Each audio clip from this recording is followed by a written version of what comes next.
Hello, everyone. Welcome to Talking Logistics, where we have conversations with thought leaders and newsmakers in the supply chain and logistics industry. It's my great pleasure to welcome to today's program Angie Freeman, who is Chief Human Resources Officer at C.H. Robinson. And today we're going to talk about talent management and logistics, why it's more important than ever. Now, in the supply chain industry, we often talk about the importance of people, process, and technology. But a lot of times what I find is that the people dimension gets the short end of the stick, particularly when you have all these cool technologies that seem to grab the headlines, things like blockchain and machine learning and artificial intelligence and driverless trucks, and the list goes on and on. But the reality is that talent management is more important than ever. Mm-hmm. Why is that? What are some of the key factors that companies ought to be thinking about and considering with regards to talent management? And is talent management truly becoming a competitive differentiator? Yeah. Well, those are some of the questions we're going to address in today's episode. And it's great to have Angie on the program, who's not only a thought leader in this area, someone with a lot of experience, and obviously lives and breathes this every day there in her role at C.H. Robinson. So, Angie, welcome to the program. Thank you. I'm so happy to be here. This is clearly a topic that's really close to my heart and my role. And at Robinson, I've always considered ourselves a people company, so it's fun to be here to get to talk about this. Great. Now, you and I had the opportunity, I think it was probably about 3 or 4 years ago, we were at the CSCMP annual conference, and we were doing a session together focused on young professionals. I thought it was a great session, a lot of learning, went on there. And I don't know if it was during that session or some other interactions, but I've heard you say that supply chain and logistics leaders have 2 jobs. One obviously is delivering business results, which is the one that you would, it's the most obvious one. But the second one I think is really I got attached to, which is the second job is really developing talent. So why is talent management, so important today? Yeah, well, I loved your setup for this conversation because you were absolutely right. There, I think, have been times where the people conversation has taken a back seat. And what I see really changing now, which is kind of exciting, is there's something happening in the business world's collective consciousness right now that is bringing people and talent strategy to the forefront. A couple of examples of that. I'm sure you know of, and I'm sure many of people have heard of BlackRock. They are now the world's largest asset manager. They manage about 6.3 trillion in assets around the world. That'd make them the 3rd largest economy in the world if you translated that into GDP. And so when they talk about things or have influence on things, you can imagine that their opinion carries a ton of weight. And their CEO, Larry Fink, has started to be more active in talking about issues that BlackRock believes management teams at companies need to focus on to improve their performance. And one of their 2018 engagement priorities is human capital management practices, because in short, they believe that how companies manage talent is now an investor issue. So they are pushing really hard to say how the companies that do this the best are the companies that are going to win. And that makes a lot of sense, because if you think about the most successful companies of our time, the ones who have created real sustained value over a long period of time, they are laser focused on having great talent and a high performing culture. And that they understand that if they put that first, that the success will follow. The last example I'd give of this, sort of this conversation that's happening in the zeitgeist about talent being sort of the thing today, is there's a really cool book out called Talent Wins. It was done by 3 heavyweights in the industry, the managing partner of McKinsey, the vice chairman of Korn Ferry, and Ram Charan from MIT. And the premise of their book is basically that talent, more than strategy today, is what creates value, and that CEOs need to manage human capital as wisely as they manage financial capital. And that really is new in the thinking of, a lot of the business world, and sort of putting talent first. And so I think, if you think about this is a knowledge-driven economy, it's an innovation-driven economy, the pace of change is accelerating, that it really is those companies who get their talent strategy right that will be the winners in the long run. It truly is the competitive advantage today. Those are all great examples. And just as, luck would have it, during lunch today, I was reading the Wall Street Journal. There was an article about Uber, right? I guess they reported some financial, results and growth. And obviously, they have been in the headlines, last year for a lot of negative, things, and they brought in a new CEO. And one of the things that the CEO said in this article was that, particularly when it comes to their drivers, said, we've always called our drivers partners, but we really never treated them like partners. So one of the key focus areas for Uber moving forward is really investing in their, in their people. And, right. so I thought I was like, this is like perfect. I'm reading about this, and I'm going to be speaking with Angie about the importance of talent management. But here's a company, Uber, that again, you can argue probably, hit some bumps in the road last year. And now with their new CEO, they're trying to improve their culture. And it sounds like, investing in their people and treating their people better than perhaps they've done in the past is a core tenet moving forward for them in terms of to be a successful company. Yeah, totally agree. And it's great that they focused on that. I think it'll make a huge impact for them. Absolutely. Absolutely. So I think now you've made the case as to why talent management is more important than ever, but it's also more challenging, than ever too, I would imagine. I mean, what are some of the trends that are impacting, the way that companies, approach talent management today? Sure. So, I think we can all agree that talent is key to competitiveness. The challenge right now is that it's really competitive for talent.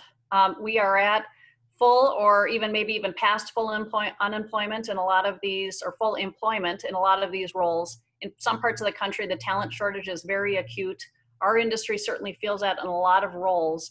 And I think today's job seekers they're incredibly savvy consumers of the job market, and they have a lot of choices. And we frankly don't have enough talent in a lot of sectors that we will need, especially in logistics. This is so important to the nation's economy because we know we are the backbone of the economy and what makes the economic engine run. So you have this critical shortage of talent. Barron's had an article maybe 6 weeks ago called the Great American Talent Crunch. It's something in this country we're facing. And that then layered on top of the fact that we're experiencing this profound generational change in the workplace, with boomers leaving, the millennials now, well into the workforce and starting to even become leaders in the workforce, and then Generation Z now graduating from college and coming in. And the preferences of those demographics are just different. It might be because of their life stage, it might be because of what they've experienced and they're growing up, but they are asking for different things and have different expectations of their employers and their careers than what we've seen in previous generations.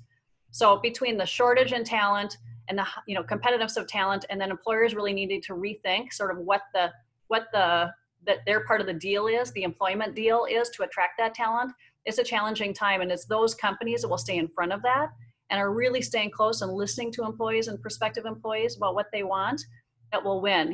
It used to be that companies picked candidates. Now candidates are picking companies. So it's flipped on its head. And that may not last forever, but today that's the reality. Yeah, and I want to get to that last point that, in another question here in just a bit. But you're absolutely right. I mean, I think I was at a conference recently, and it was interesting because I hadn't thought about this. And he made the point how, we still talking about millennials. And I think most people have in their head, when they picture millennials, they're picturing someone who's like just out of college, hanging out with their cell phone. And the reality is that millennials today, to your point, I mean, a lot of them are already married with kids and then already moving into leadership position. And really, it's Generation Z that we should be talking about because they're the ones who are entering the workforce today. But yet, a lot of the headlines and a lot of the conversations still around millennials. I mean, not that, we don't have to think about them. But there are differences between millennials and Generation Z, and then, those that will follow them as well. I totally agree. And I'm always a little bit reluctant to generalize about 80 million people, but there are some things, the trends in the marketplace that do seem to be pretty real and that companies are adapting to. And sometimes you hear stereotypes and they can be pretty negative. I like to focus on, we have so much opportunity with these newer generations. They're bringing some new things into the marketplace, into the workplace that we need. Especially millennials, they're tremendous collaborators, both millennials and Zs. Of course, they've grown up with technology. Their orientation toward technology is completely different. They have expectations around career path and how much the company will develop them and how fast their mobility will be in their career. Different expectations of how long they'll stay at a company. So that's something for all of us to grapple with. But there's far more that's really positive that we should be capitalizing and leveraging on than to worry about changes. There are differences that might be different than previous generations. And the Zs are coming out of college and they will be asking for new and different things. And just like we have to stay close to customers and thinking very carefully about what do my customers need from us and listening to them and making sure that we're meeting their needs, we have to do the same for our employees.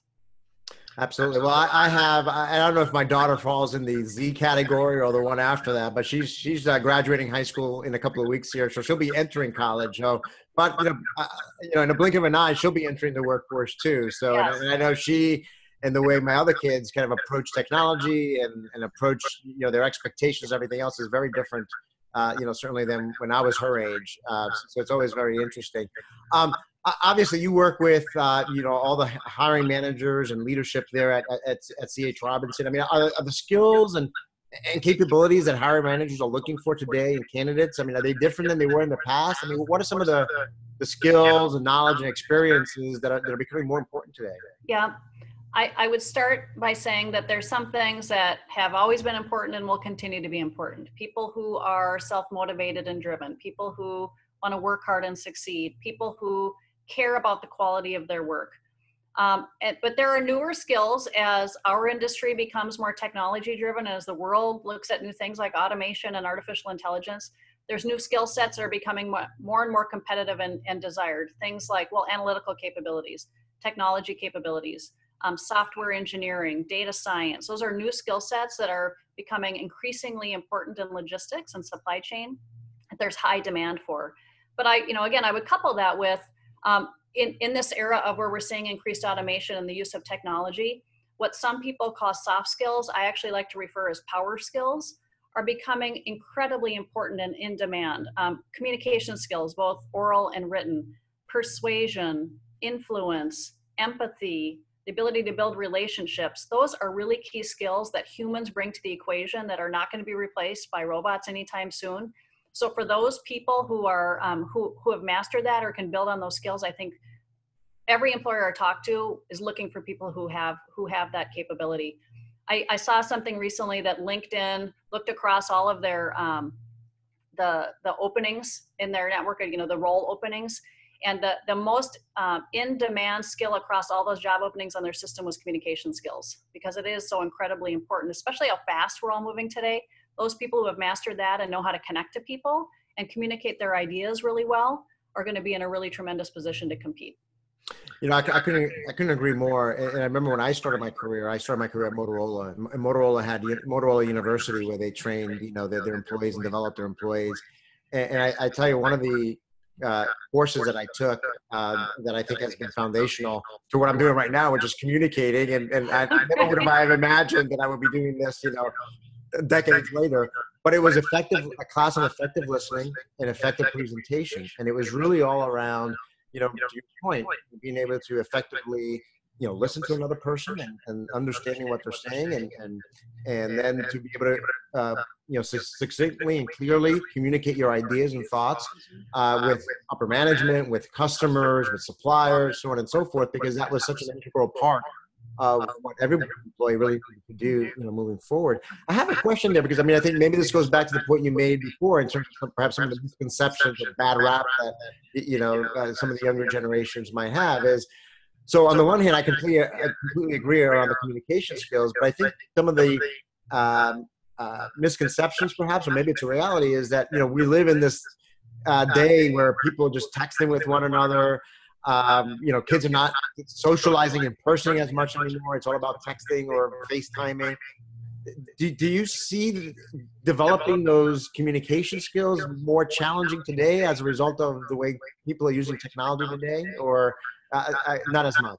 Well, maybe. I don't want to say no, not at all, because of course communication is changing a lot, and we all see our children and people texting more than they used to, or abbreviating their English to make it faster. But I think that's just the nature of the world changing. I think communication always needs to be something that's cultivated and developed, and some of these shorter forms of communication, or just writing instead of oral, are really efficient and really fast and expected in our culture. But I think you need the whole package. So it's something that we work with our employees to ensure that they feel comfortable and are effective communicating on all different mediums, and in person and virtually, like you and I are doing today, as if we were sitting across the table from each other. I think that's just part of our world today. And I think those of us who didn't grow up in that environment have to be really careful not to discount the impact of those other forms of communication, and that if the ultimate effect is they're still having a success, or they're still having influence, or they're still building relationships, that it can be done in other ways, and we have to be open-minded to that. Right. And what I see is, having kids of different ages, is that the foundation starts all the way down at, grade school, right? Giving class presentations, or the science project, or if you're part of, the drama club and you're, performing a show. All these things ultimately help build up your communication skills, and obviously, writing and having good writing skills and so forth. I want to go back to the point you made earlier in terms of how now candidates are almost shopping for companies as opposed to companies looking for candidates. And, a few years ago, I wrote a blog post in Talking Logistics titled, "Do 3PLs have an image problem with young professionals?" And, my point there was that young professionals might look at logistics as a, quote unquote, old school industry, right? Especially compared to companies that are, younger and hipper, the Facebooks and Googles and Apples and Amazons and so forth. Is this a real, challenge for the industry? I mean, how can logistics companies, break perhaps, if those misconceptions that still exist out there, that, that help them better compete with some of those companies that have, let's say a hipper kind of image to them? Yeah. I remember that article well, and I was glad that you were raising that as an issue, because I do think as an industry, we have to work together to draw more young talent, top talent into our industry. And I do think that's less of an issue than it used to be. I think for a long time, logistics did have this reputation of being sort of old school and less innovative, less interesting. And I do think over the last couple of years, what we're seeing is an increased focus on supply chain in all areas of business, as people seeing it as the part of the business world that's increasingly critical to competitive advantage, and the part of the business world that is as much as any, if not more, driven now by technology and innovation, which is a really cool place to be. At Robinson, when we are attracting new talent to Robinson, we talk a lot about how critical this industry is to the world's economy and to the well-being and the standard of living that all people around the world enjoy, and focusing on the criticality of the work that we do, to try to show really the importance and the meaning and the purpose of what we do. Talk a lot about technology and being really, how technology is one of our key competitive drivers. And we find that that's a really important thing to talent coming into the marketplace today. So, I think it has been an issue. I think we have to keep working on it. I think if our industry is going to get the best and brightest, we have to make it clear that this is a place to be. It's also a huge growth industry, which is also, I think, really appealing. Not only is our industry growing, but within our industry, the opportunities, many companies, including Robinson, are really great about offering growth and development opportunities to their talent to take on more and more responsibility. So if you're a young person coming into the industry and you're thinking about, where do I make an impact? I want to do work that matters. I want to have growth. I want to work for companies that are going to have good financial success well into the future. This is an awesome industry to be in with all those factors put in place. No, absolutely. I mean, my daughter is going to be studying engineering. So we'll see, what path she ends up, going, ultimately. But I keep trying to get my kids to think about this industry as they're thinking, toward the future, because there is so much exciting things going on, whether it's, on the sustainability side, which is something that's, my daughter's very passionate about, or on the technology side with robots and automation, everything, all the stuff that we talked about before that are kind of grabbing the headlines, and in a world in between, that really, it's a lot happening here. So I think it's not an old school industry anymore, for sure. And I still remember I was at a conference, and this young professional, a woman who was just graduating, she was receiving an award, and they asked her, why did you decide to study supply chain, management in college? And I still love her answer. She said, I wanted to work in an industry and at a company where every day when I got to work, it would be a completely different day. There would be a new challenge, but new opportunities, right? So it was not, there was always something new that was happening, and she would never be bored, and there was always room for growth. And there's a lot of innovation going on in the industry. So she felt that this was something that, this was an industry that really offered, that to her, which I thought was a great answer. So, we talked about, obviously part of the talent management, challenge or equation is attracting and hiring and finding, those right candidates that you're looking for. But that's really just the beginning. You also have to, train and develop them. You have to ultimately retain them as well, which is critically important when you think about all the time, cost, and effort that goes into, the whole finding and hiring and developing them as. I mean, how should companies approach the training, development, and retention side of talent management? And what are some leading practices, or what are some examples of what you're doing there at CH Robinson around that? So what I would start with is that companies need to figure out for themselves, based on their business strategy and then therefore their talent strategy, what makes sense for them, and be really intentional about building an employee value proposition that supports that. So we at Robinson did a whole study and analysis to figure out what our employee value proposition is. And we put as much science and analysis and deep thought into that as we would thinking about our marketing strategy, or how we're going to go after customers, how we're going to go after talent, and how we're going to keep them. What is it about Robinson that's going to make people want to stay and build their career here and be really engaged? Because we know engaged employees give incremental effort and are high performing and do a great job for customers. So when we talk to our employees and to candidates and try to learn what that would be, the things that we heard that we try to put into practice are, first of all, we try to be really upfront about what our culture is all about, what our values are, because what we hear is that people today want to work at a company that aligns with their values and where they feel their work has meaning and purpose. So we put a lot of emphasis on that, kind of like what I was just talking about. The second, what we know is that they want to work at a company where they feel they're going to have development opportunities, where they'll be invested in. So we have a really robust onboarding program. We believe the most robust in the industry, to make sure that people are set up for success very early in their career to make an impact. We invest a lot in training and development. We've built out and made very clear our career paths. We have a promote from within policy so that people understand that if they perform and they do well, there will be opportunity, that we don't necessarily look first to the outside to bring people in. We look inside and see who are our people and what are they doing and what opportunities they want to try to give it to them. And then we've worked really hard on continuing to build up our feedback culture. So both employees and managers are really adept at having conversations and consistently working together to try to maximize the experience and the performance of that employee.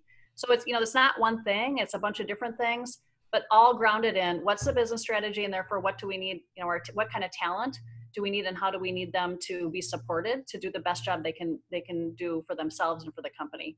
And while we know some employees will come and stay a long time, that's great. Some will come and make a key contribution and then move on. But either way, we want it to be a fabulous experience, because some of those employees who might leave us end up being customers or end up being important partners in the marketplace. So it's a part of creating sort of a talent ecosystem and a culture where people feel really good about the kind of company that CH Robinson is.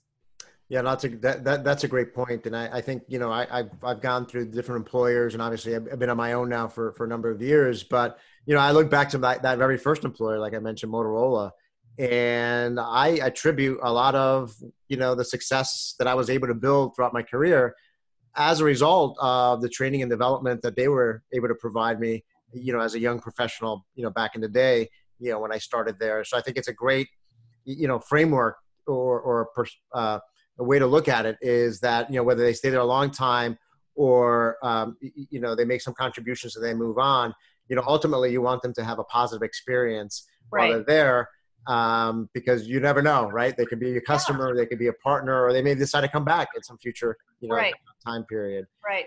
That's great. I had the opportunity to visit your campus there in Minnesota a few weeks back, and I got a tour of the different buildings. And one of the things that struck me was I saw where some of your IT folks were you kind of work, and it was a very interesting environment. There was a kind of this hackathon type of area, and then there was a lot of mobile furniture where, as it was explained to me, the teams would kind of move chairs and tables and kind of create these, in a dynamic fashion, these work environments based on what project they're working on or who they needed to collaborate with.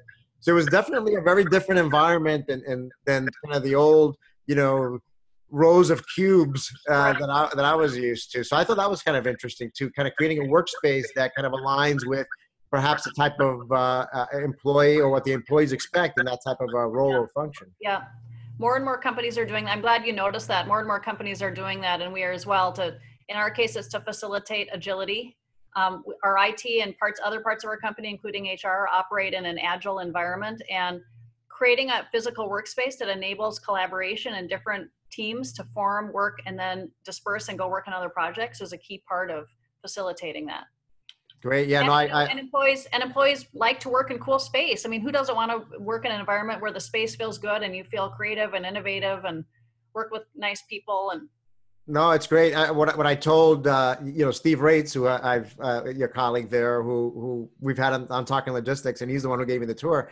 And I told him, I said, when I was visiting colleges with my daughter, I forget which school it was, but their library was kind of set up in that kind of environment where they had tables and chairs and all that were all on wheels, and it kind of was reminiscent of that. And I could see kind of the connection, like if they're in college and that's the way they were used to collaborating and working with one another and creating, that's what they're used to. And that's what they may want to look for in kind of their workspace when they go work at a company such as yours. We're running short on time here, so I just got a couple of more questions. I mean, kind of thinking, toward the future, I mean, what new challenges or opportunities do you see on the horizon with regards to talent management? I think for the foreseeable future, the talent crunch is going to continue. It's a math problem, right? We have so many people leaving the workforce through retirements and generations departing and new coming in, that we are just going to be in a period of time, especially with this very low unemployment rate, where there's going to be a lot of competition for talent. So companies are just going to have to be at the top of their game to attract and hang on to the best people. The opportunities I see coming are there are the people coming out of college today and university and other programs are technology natives. They are so well prepared to operate in a world where technology is changing rapidly, and they're really unfazed by that. In fact, their expectation is that technology will continue to change, and it's just part of your life. So I think, for all of us, that's really good, because technology will drive much of the future of all of our industries. I think that's exciting. This is another cool opportunity that I think all of us in this industry need to continue to focus on is diversity. Our demographics as a country are becoming much more diverse, and we need to be thinking about how we're tapping into some of those areas of talent where traditionally we have not attracted as many people from. I think that's a huge opportunity.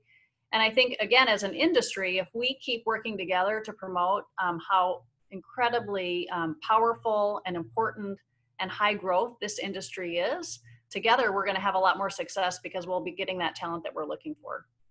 No, great. I think those are all great, opportunities on the horizon there. So as a way to wrap up, I mean, now, what questions should companies and supply chain logistics professionals and folks that are in your role, I mean, what questions should they be asking to assess whether, their approach to talent management is aligned with what it's going to take to succeed moving forward? Yeah.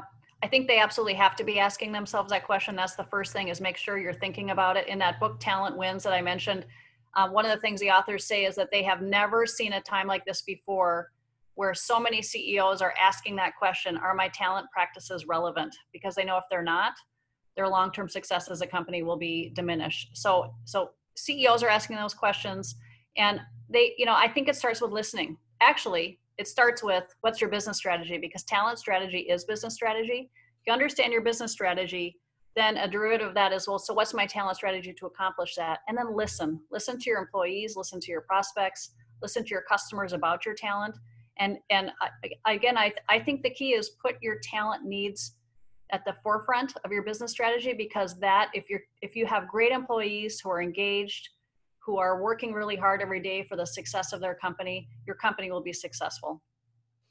Great, Angie. I think those are all great points. And like I always say, at the end of all our episodes, we always just manage to scratch the surface on this topic. I think we could have spent the whole day talking about the different, dimensions of talent management, but you provided some great insights and advice on this topic. So thank you very much for making the time to be with us today. It was awesome to be here. Thanks, Adrian. Great. I want to thank those of you that joined us.